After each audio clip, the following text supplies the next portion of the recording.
لله رب العالمین والصلاة والسلام علی سیدنا محمد وآلہ وازواجہ وذریتہ اجمعین۔ یہ عالم جس میں ہم رہتے ہیں، یہ پہلے کر لیا تھا لیکن یہ ہے کہ اس کو دوبارہ دیکھتے ہیں کیونکہ کافی سے پہلے کیا تھا۔ یہ عالم جس میں ہم رہتے ہیں، اس کی نوعیت کیا ہے اور اس کی ترکیب کیا ہے۔ ترکیب انہی چیزوں کی ہوتی ہے جو کمپلیکس۔ عالم جس میں ہم رہتے ہیں وہ تو یہ دنیا ہے۔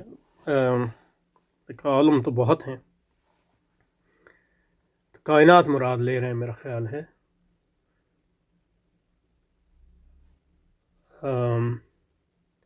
اور انگریزی میں علامہ نے یونیورس کا لفظ استعمال کیا، جس کا ترجمہ عالم بھی ہو سکتا ہے لیکن وہ کائنات اس کا ترجمہ زیادہ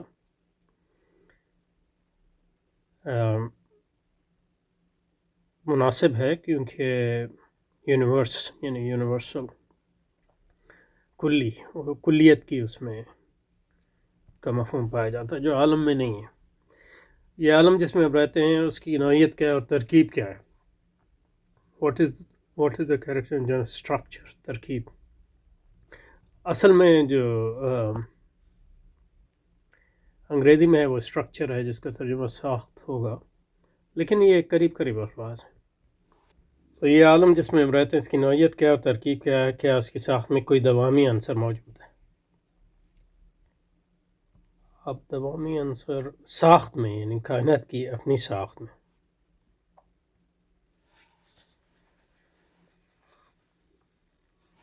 یہ ہر چیز کو فنا ہے اس میں۔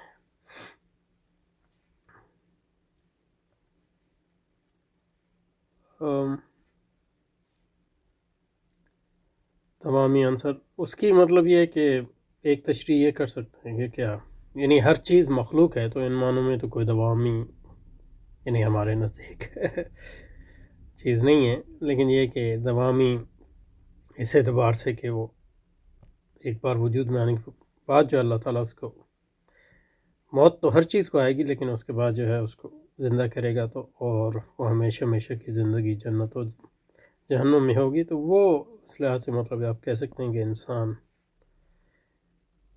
کی روح، یہ انسان جو ہے ایک تمامی عنصر ان معنوں میں ہے، یا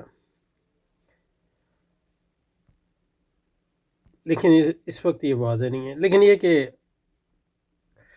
کائنات میں دوامی عنصر یعنی یونانیوں کے ہاں، تو یونانی فلسفے میں تو یعنی ارسطو کے ہاں کائنات کے اندر دوامی عنصر ہے،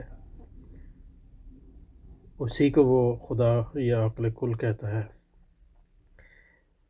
لیکن یہ کہ اسلامی نقطہ نظر سے تو اس لحاظ سے کوئی دوامی عنصر نہیں ہے کہ ہر چیز مخلوق ہے۔ کائنات خود مخلوق ہے، اس کے اندر جو چیز ہے وہ سب مخلوق، لیکن اس کی یعنی اگر آپ اسلامی تعبیر اس جملے کی کرنا چاہیں تو اس میں آپ یہ کہہ سکتے ہیں کہ کائنات کو کہ مخلوق ہے، اور اس لحاظ سے کوئی چیز ازلی نہیں ہے، لیکن ایک بار وجود میں آنے کے بعد جو ہے کائنات میں ایسی چیز ہیں جس کو اللہ جو ہے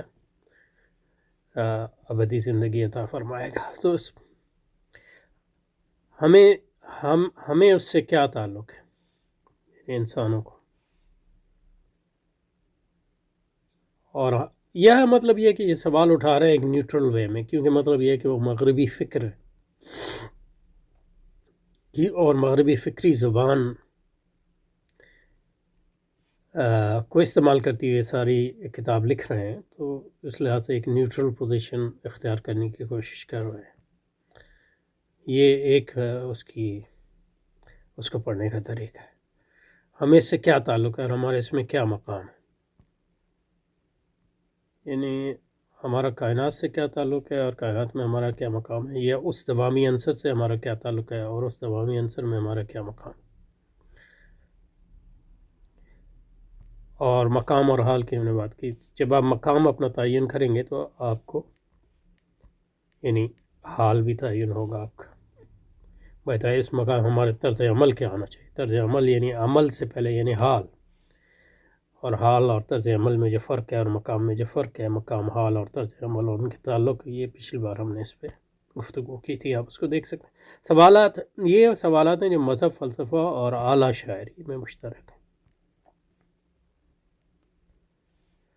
اب یہاں جو علامہ اقبال نے مذہب کو فلسفہ اور شاعری کی طرح ایک ڈسپلن بنا دیا، ایک تین چیزوں کی بات کر رہے ہیں: مذہب، فلسفہ اور شاعری۔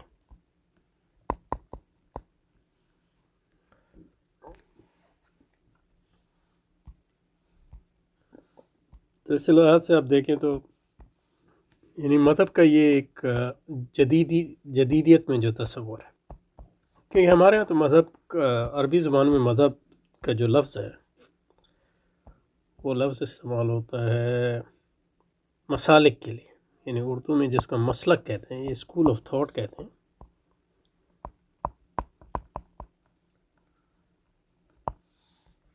اس کو مذہب کہتے ہیں۔ اسی لحاظ سے ہم کہیں گے مذہب حنفی اور مذہب سنت اور مذہب شیعہ اور مذہب اعتزال، اس سے دین مراد نہیں ہوتی، لیکن اب اردو زبان میں جو مذہب کا لفظ ہو گیا وہ ریلیجن کا ترجمہ ہو گیا، اور یہ جو ریلیجن کا لفظ ہے یہ ایک نیا لفظ ہے ایون انگریزی زبان میں تصورات کے لحاظ سے۔ یہ بنیادی طور پہ جو پروٹیسٹنٹس تھے انہوں نے مذہب کا یہ نیا تصور جو ہے ایجاد کیا۔ مذہب جو ہے یعنی لوتھر کے ہاں مذہب جو ہے ایک خاص معاملہ ہے انسان کا، اس کے نفس کا، ایک دوسرے نفس کے ساتھ جس کو وہ سمجھتا ہے کہ وہ خدا ہے، معاشرتی تعلقات ہر چیز سے مجرد ہو کر۔ اور پھر جدیدیت میں یعنی مذہب ایک شعبہ بن گیا ہے، شعبہ جامعات کا بھی اور زندگی کا بھی۔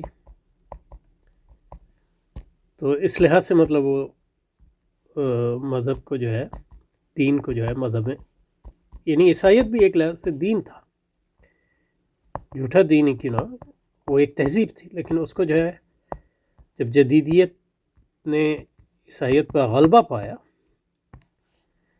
تو عیسائیت کو مذہب میں تبدیل کر دیا۔ اب وہ ایک شعبے کے طور پہ تو زندہ رہ سکتا ہے زندگی، ایک اپینڈیج، ایک ضمیمے کے طور پہ، لیکن یہ کہ وہ زندگی کو کنٹرول اور زندگی کو شیپ کرنے والی وہ چیز نہیں۔ تو اس لحاظ سے مطلب یہ ہے کہ یہ تصور جو مذہب کا ہے یہ دین کے بالکل مقابل ہے۔ تو علامہ اقبال جو ہے یہاں اسی مغربی تقسیم کو جو ہے بظاہر لے رہے ہیں، چاہے اس کو مانیں یا نہ مانیں، کیونکہ انہیں سے مخاطب ہیں، یا جدید مغربی تہذیب میں جو لوگ پلے بڑے ہیں ان سے مخاطب ہیں، لیکن یہ کہ یہ اہم ہے کہ اس کا ادراک کیا جائے اور اس کو رد کیا جائے، اس تصور کو۔ تو یہ سوالات ہیں جو مذہب، فلسفہ اور اعلیٰ شاعری میں، لیکن شاعرانہ واردات سے جو علم حاصل ہوتا ہے وہ انفرادی ہوتا ہے۔ انفرادی یعنی اس سے مراد میرا خیال ہے سبجیکٹیو لیئر ہے۔ ہاں نہیں، ایکچولی علامہ اقبال نے بھی انڈیویجول انفرادی ہوتا ہے ہمیں، لیکن یہ کہ اس سے مراد سبجیکٹیو ہی لے رہے ہیں، کیونکہ ہر علم انفرادی ہوگا۔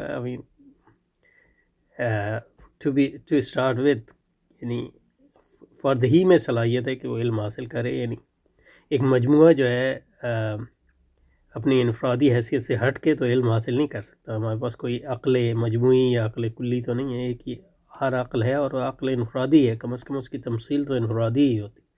تو اس لحاظ سے یہ عجیب بات ہے، لیکن شاعرانہ سے جو علم حاصل، یعنی مذہب، فلسفہ، کسی چیز سے بھی علم حاصل ہو وہ بنیادی طور پہ انفرادی ہی ہوگا، لیکن یہ کہ اس میں مطلب یہ کہ انفرادی جو ہوگا وہ لازماً سبجیکٹیو، یہ سبجیکٹیو کو اردو میں کیا کہیں گے، موضوعی، کیونکہ موضوعی کا اور بھی مطلب ہوتا ہے اردو زبان میں۔ بہرحال تو یہ جو کہہ رہے ہیں جو شاعرانہ واردات سے جو علم آتا ہے وہ انفرادی ہوتا ہے، یعنی، لیکن اس کی مطلب یہ ہے کہ پھر اسپیسیفائی کر رہے ہیں، یعنی انفرادی سے ان کی مراد یہ ہے کہ وہ تمثیلی، مبہم اور غیر قطعی۔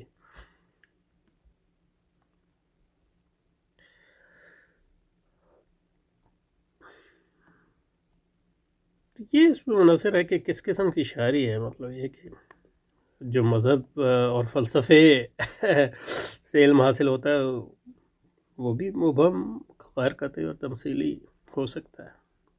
یعنی پلیٹو ہی کو پڑھ لیں، افلاطون ہی کو پڑھ لیں، یا حتیٰ کہ ارسطو کو بھی پڑھ لیں، جو مطلب یہ ہے کہ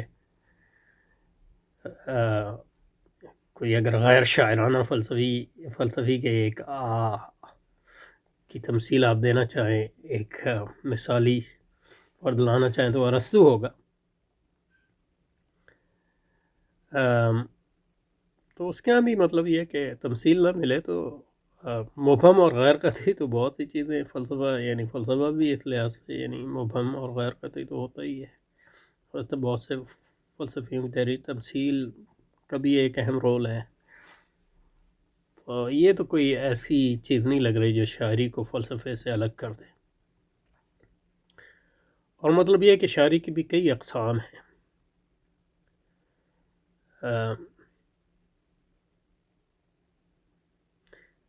اور قرآن مجید میں جو شاعروں کے بارے میں کہا گیا ہے وہی چیز فلسفیوں کے بارے میں بھی کہہ سکتے ہیں، اور وہی چیز جو ہے ان مذاہب کے بارے میں بھی کہہ سکتے ہیں جو انسانوں نے اپنی عقل کی بنیاد پہ گھڑنے کی کوشش کی. تو وہ چیزیں کوئی یعنی گمان کی بنیاد پہ جو چیزیں گھڑی جاتی ہیں تو اس میں ساری چیزیں جو ہے اس میں فلسفہ کیا ہے، شاعری کیا اور مذہب تینوں آ جاتی ہیں. تو یہ اس لحاظ سے نہیں لگتا کہ یہ کوئی بہت عمدہ یا بہت اچھی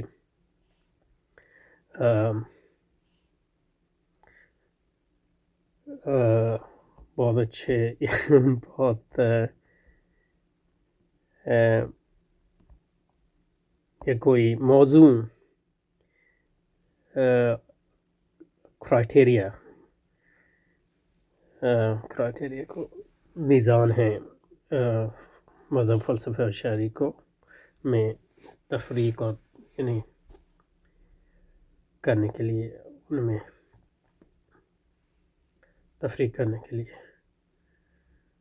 یا ان کو ڈسٹنگوش کرنے کے لیے.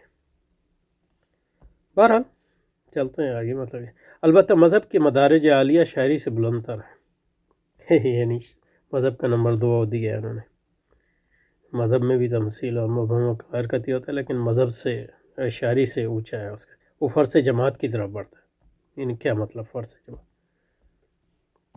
یہ جو ابہام جو وہاں انفرادی کا تھا یہاں، وہ یہاں آ گیا ہے جماعت کی طرف سے. یعنی مطلب وہ کہنے کا مقصد یہ ہے کہ شاعرانہ واردات سے جو علم حاصل ہوتا ہے وہ صرف فرد کے لیے، جس فرد کو وہ حاصل ہو رہا ہے اسی کے لیے موضوع ہے، لیکن یہ کہ اس کی بنیاد پہ آپ جماعتیں نہیں کھڑے کر سکتے یا معاشرے کی بنیاد نہیں رکھ سکتے. یہ بھی ہے مطلب یہ کہ علامہ اقبال کی یہاں رائے ہے، ورنہ مطلب ہائیڈگر یا شیلنگ وغیرہ یعنی مطلب جو رومانوی فلسفے ہیں ان کے نزدیک تو شاعر جو ہیں وہ معاشروں کی بنیاد رکھتے ہیں بنیادی طور پہ.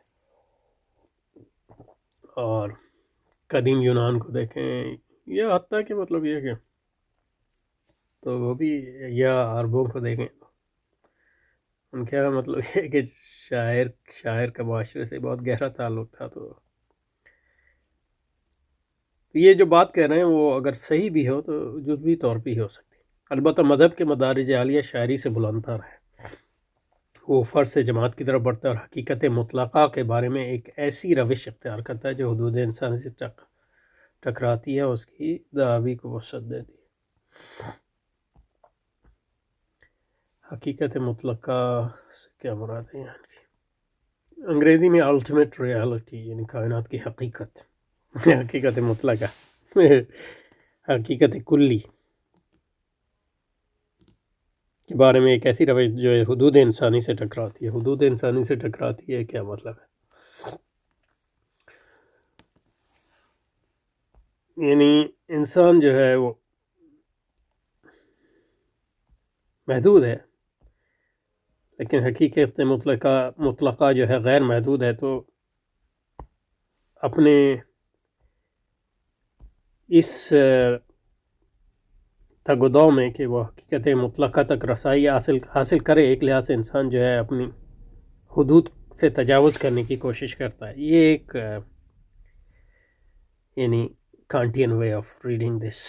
اس کا ایک طریقہ ہے اس کو پڑھنے کا جو حدود انسان اور اس کے دعوی کو وسعت دیتی ہے. اسے دعوی کو وسعت دیتی ہے یعنی مطلب یہ صرف اس کائنات میں جو انسانی حواس اور انسانی تک محدود ہے اس تک نہیں رہتا، بلکہ اس سے آگے بڑھ کے ہمیں مختلف عوالم جو ہماری نگاہوں سے اوجھل ہیں ان کے بارے میں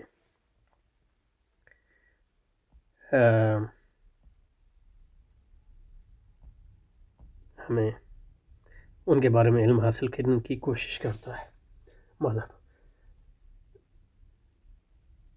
Ultimately it's opposed to the limit. It enlarges his claims and holds out the prospect of nothing less than a direct vision of reality. اور مذہب کا یعنی مطلب یہ کہ مقصد یہ ہے، یعنی مقصد آخرین، اور یہ اس کا ہدف یہ ہے کہ وہ ذات مطلق. اب ذات مطلق الٹیمیٹ ریئلٹی، اب ذات تو آپ نے ایک فرد یعنی نفس، یعنی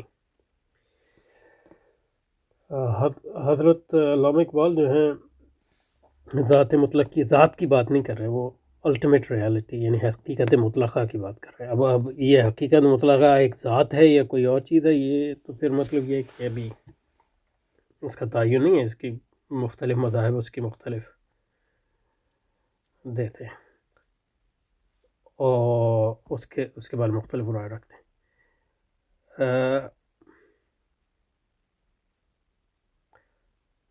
اور وہ ہمیں توقع دیتا ہے کہ ذات مطلق کا بلا واسطہ لقاء ممکن ہے. اب دیکھیں یہ ذات مطلق جو ہے یہ ترجمہ صحیح نہیں ہے، اور لقاء بھی وہ نہیں کہا، مطلب ذات سے تو آپ مل سکتے ہیں، لیکن یہ کہ اگر وہ حقیقت مطلقہ ہے یعنی غیر ذاتی ہے، اگر حقیقت مطلقہ تو اس میں لقاء کا کیا مقصد ہے، اس سے ملنے کا کیا مقصد. لیکن علامہ اقبال نے لقاء کا لفظ استعمال نہیں کیا. In its attitude towards the ultimate reality, it is opposed to the limitations of man. It enlarges his claims and holds out the prospect of nothing less than a direct vision. تو علامہ of the direct vision of reality. تو علامہ اقبال کا جو لفظ استعمال کر رہے ہیں وہ ویژن یعنی حقیقت مطلقہ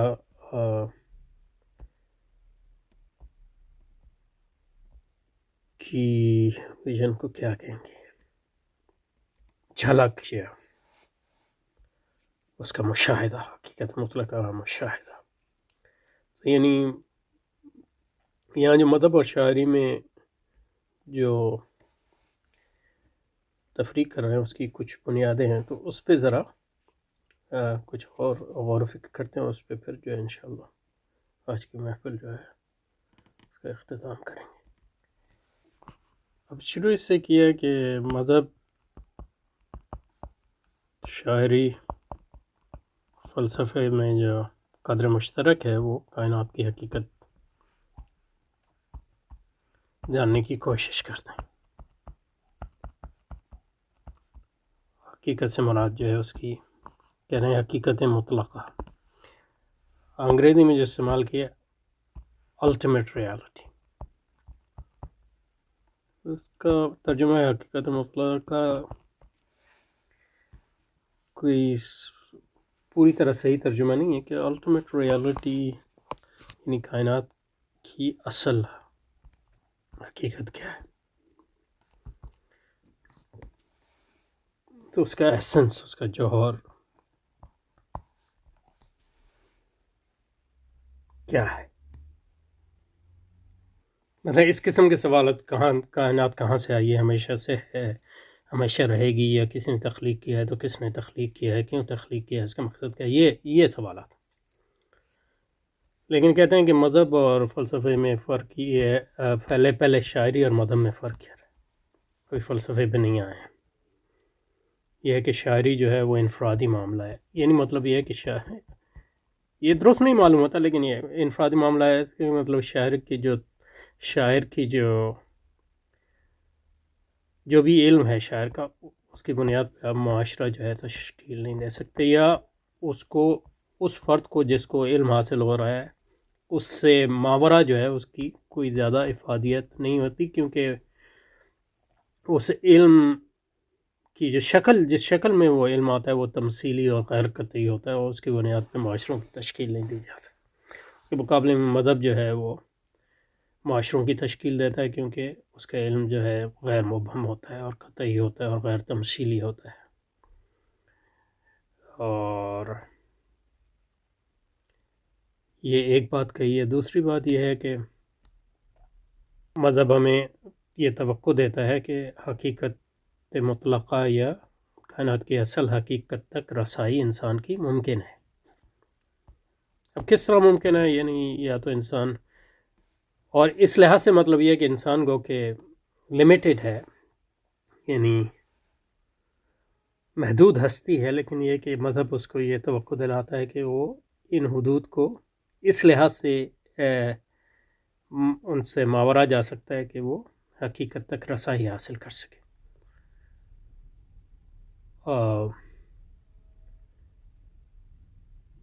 تو یہ بنیادی فرق ہے۔ اس کے برعکس جو ہے